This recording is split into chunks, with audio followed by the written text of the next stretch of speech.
Abracadabra, it's time to reveal the true cost of net zero as per the Office for Budget Responsibility's new report. And the answer is £800 billion. Now, everyone knows the ABR is a bureaucratic establishment, orthodoxy upholder, so if anything, this would be a conservative estimate. But perhaps most interestingly, the largest cost of all is the loss of revenue from domestic energy production because the government's banned new oil and gas licences. In other words, we could grow our GDP by £500 billion if we adopted the Trump policy of drill, baby, drill. Well, I'm joined now by Rachel Solomon-Williams, Executive Director of the Aldersgate Group, as well as my panel, the former Reform Press spokesman Gwen Towler and the political consultant Kevin Craig. Thank you very much for coming in. This is extraordinary because the ABR is normally spouting the green orthodoxy and it's now saying there's this huge cost. That's quite a change. I think the first thing we need to do is to unpack the number. If you have a quick look at the report, 2/3 of that number is the loss of fuel duty revenue. Yeah. So it's not the cost of meeting net zero, it's the cost of reduced tax income. It doesn't take a genius to work out that you could fix that by applying a tax somewhere else. And there are plenty of ways in the economy that many geniuses could think of to deal with that. So the actual cost is 1/3. Sorry to interrupt so quickly, but if that tax were applied to electric cars, then the incentive to have electric cars would be significantly reduced. So you begin to change the balance of advantage between fossil fuel cars, petrol, diesel cars and electric cars. You would do. So you'd have to think about the right way of dealing with that. There's a big conversation happening about road user charging, for example, which would be fair to all different kinds of vehicle if you just charge people for the distance they're driving. Not to people in the countryside. Different kinds of vehicle, I said, not different kinds of user. I'm not advocating for particular new tax models, by the way. I'm just saying that the number that's stated in the OBR report is 2/3 the fuel duty. And that's not the cost of meeting net zero. It's a completely different matter. Absolutely, but it's money that needs to be made up, and it's the overall tax system. When tax revenue is under pressure, the deficit's out of control, debt to GDP is nearly 100%. But there is also the issue on not making the most of our natural resources, not making the most of the fracking that we could potentially do, and continuing to drill in the North Sea. So I think I'd agree with you about our natural resources, but I might see the sun and the wind as being more important natural resources, which are completely secure and infinite.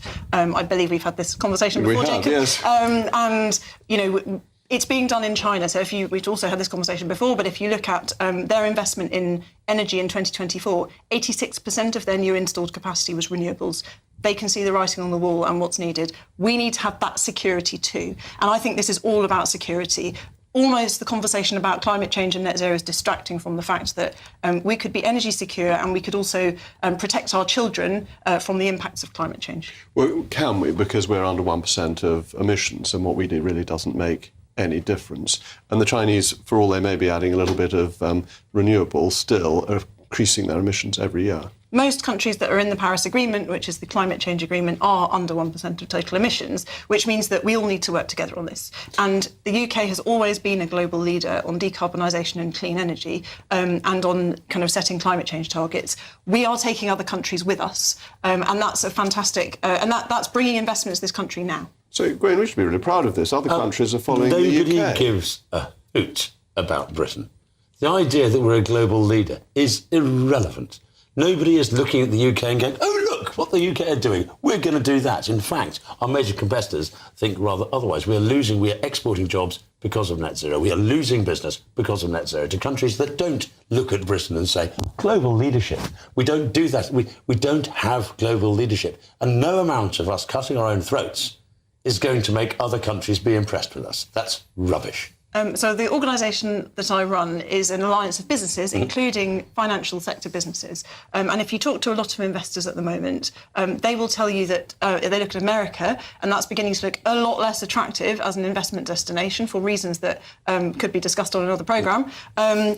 Europe is a slow place to do business because of the amount of regulation that they need to work through. The UK has a kind of sweet spot at the moment in between insecurity and regulation. And actually, whatever you think about Brexit, there is a bit of a dividend here where we can move quickly and we can provide that environment for investors right across different technology sectors. There's no harm in having new technology whatsoever, innovation, all the rest, absolutely. But the UK is not a great place for solar, clearly. After Ireland, it's the second worst in the world.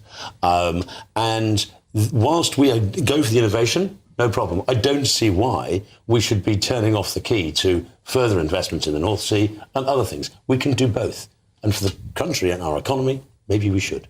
Kevin, you're being unduly reticent. Well, because the quality of the debate is excellent. I do want to flag to viewers and listeners, Jacob, there's a massive section in this report today, and it's good to see the OBR treated with such respect and status on this show. It's great to have it. Its report's been talked about in this way, but there's a big section in there about the other costs to the country if we don't actually get on top of climate change. The numbers are horrendous. So I think there are, you have to have, maybe not much of a social life, but you've got to read this report in full, because the detail is, as it often was with some OBR projections, it's not as bad as the headlines are characterising this, and the cost to our country and our businesses, multi-million businesses like mine, is immense if we go down one route. So this is not as bad. And the arguments there about business, I was with business people from the States last night, okay, and they were making those arguments about people eyeing up our wind and our solar to invest in, because it's the first time you hear me say something good about Brexit. We are more fleet of foot in that area.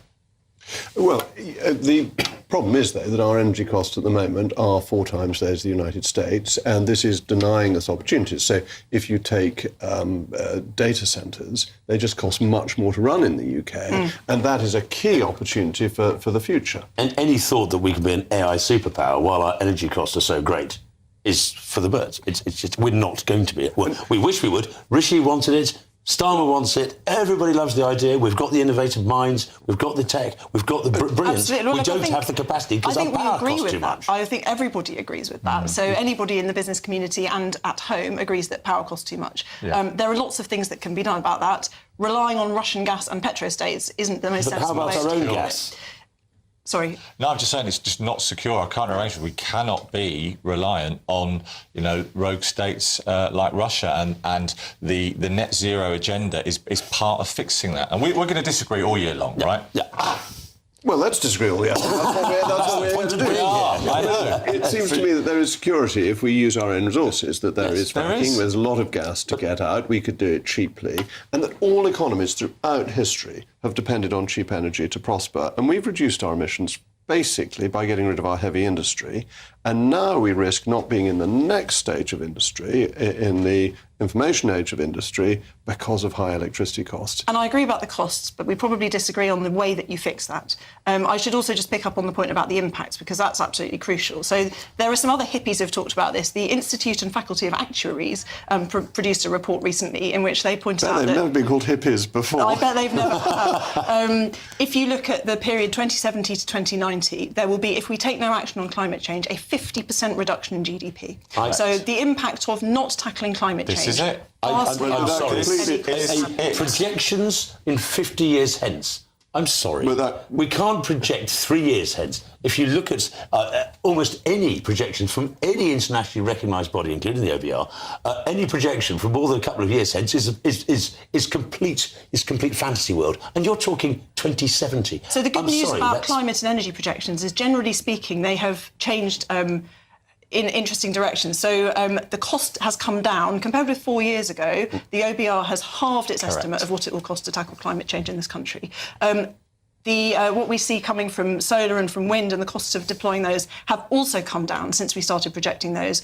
On the other hand, climate predictions are getting more terrifying, actually, than they were originally. So, yes, projections can be inaccurate, but I don't think we should write them off as being irrelevant at all. This is probably why it was wrong for me to quote the ABR, because they cannot get the budget deficit right in 1 year. The idea they can no. right. Too late now, James. We're discussing their reports. They are absolutely useless. Anyway, exam. thank you very much to Rachel and indeed to my most erudite panel. Up next, it's the one named Patrick Christie.